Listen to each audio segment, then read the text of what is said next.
Bro, சொல்லுங்க bro. இங்கே எதுவும் ரூம் எதுவும் கிடைக்குமா ப்ரோ? வெளியூர்லேருந்து படிக்கிறதுக்காக வந்திருக்கேன். அப்படியா?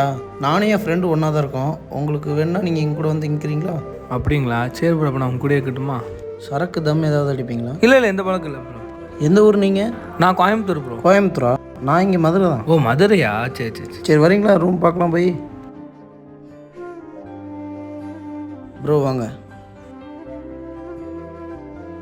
இதான் நம்ம ரூம் ப்ரோ. பிடிச்சிருக்கா உங்களுக்கு? நல்லா தான் ப்ரோ இருக்கேன். சரி நீங்கள் உட்காருங்க, நான் சாப்பிட்றதுக்கு ஏதாவது இருக்கான்னு பார்க்குறேன். சரி ப்ரோ, பாருங்கள்.